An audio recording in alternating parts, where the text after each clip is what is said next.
দেখুন, একটা এএফসি টুর্নামেন্টে আমাদের আজকে এই যে লোকে তুলোধনা করছে, তুলোধনা করাটা খুব ইজি।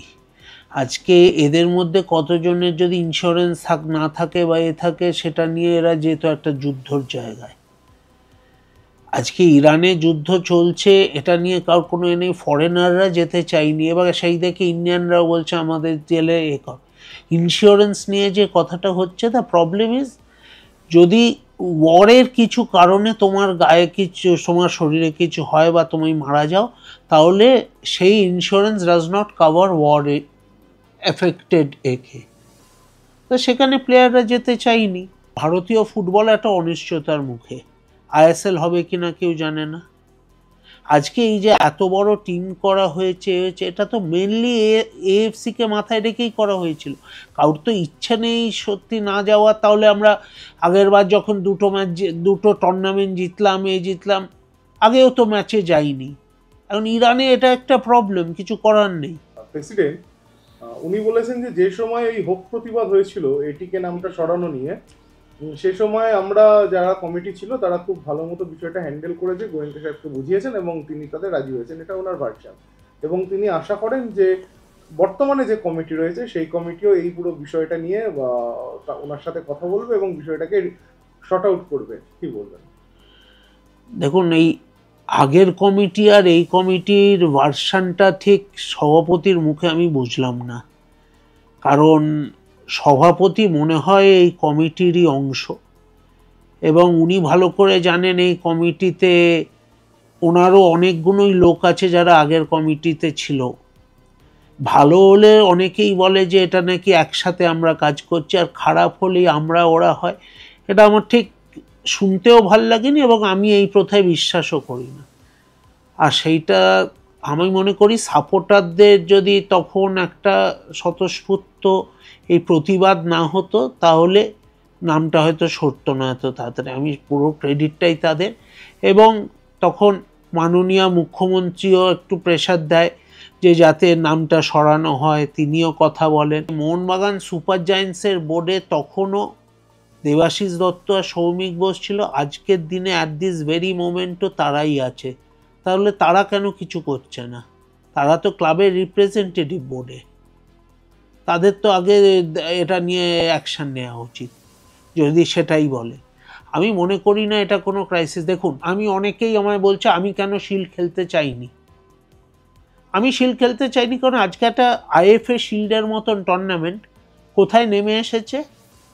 6টা টিমের টুর্নামেন্ট, 7টা ম্যাচ খেলবে। আর কি হচ্ছে, একটা লাস্ট 3 বছর কেন শিল্ড করতে পারেনি? আইএফএর উচিত আগে, আজকে কলকাতার কোনো অন্য টিম খেলছে না মোহনবাগান ইস্ট বেঙ্গল ছাড়া, কেন খেলছে না? এটা তো আইএফএ শিল্ড। আজকে একটা আমি কেন খেলতে চাইনি, কারণ ফিফার উইন্ডোতে আমাদের 8টা প্লেয়ার চলে গেছিল। সো আমি কলকাতার একটা টুর্নামেন্ট খেলবো, আমি ফুল টিম নিয়ে খেলবো। কেন একটা দেশের যেটা সব থেকে প্রিমিয়ার টুর্নামেন্ট ছিল সেটা কেন আজকে একটা ফিফা উইন্ডোর একটা স্টপ গ্যাপের মধ্যে করতে হবে? আমি তো বিশ্বাস করি যেহেতু একটা টিমের ফুল টিম আছে, ইচ্ছে করে তাদের রিকোয়েস্টেই এই টুর্নামেন্টটা হচ্ছে, কারণ তাদের ঘরে আর কোনো ট্রফি নেই। এটা নিয়ে আইএফএটা তো তাদেরই, তাই আইএফএর একটা টুর্নামেন্টে তাদের কপিরাইট হয়ে গেছে, এটাও তারা পাবে। এটা ছাড়া তো আর কোনো কারণ নেই। এখন 3টে আরো প্লেয়ার ছেড়েছে, আমরা খেলতে রাজি হয়েছি, খুব ভালো।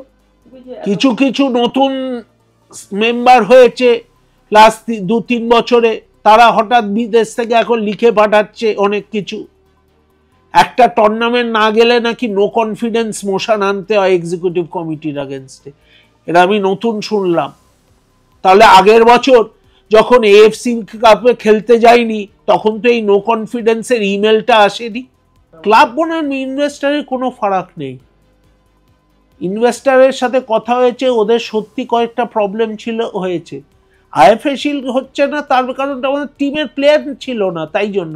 কিন্তু তারপর তো আমরা খেলতে রাজি হয়েছি যখন আমরা 3টে আরো প্লেয়ারকে, আপুইয়া, থাপা, মানবীরকে ছাড়াতে পেরেছি। সো প্র্যাকটিক্যাল প্রবলেমটা বুঝতে হবে। আমি সাপোর্টারদেরও অনুরোধ করব, সব ফ্যান ক্লাবেদের, যে তোমরা লাস্ট আমাদের একটা কথা বলো তো, 2014 থেকে এখন অবধি কোন ক্লাবের এত সাফল্য আছে? মোহনবাগানের যা সাফল্য ছিল,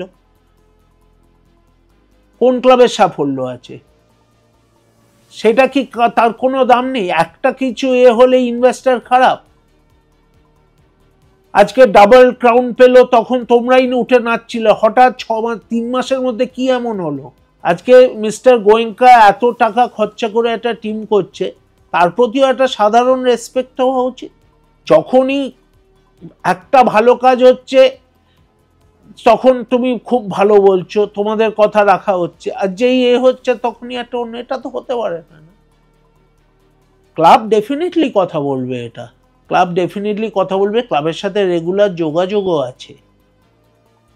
ভারতীয় ফুটবলের এই অচল অবস্থা কোথাও গিয়ে কি মনে করা হচ্ছে যে মিস্টার গোয়েঙ্কা ফুটবলে গুরুত্ব হারাচ্ছেন বলে মনে করা হচ্ছে অনেক জায়গায়?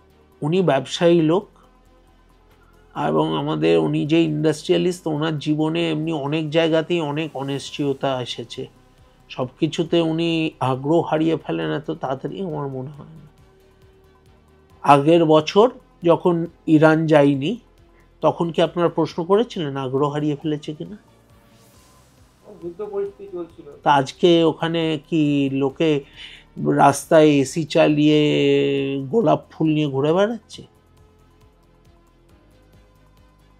What is the difference between last year and this year in Iran?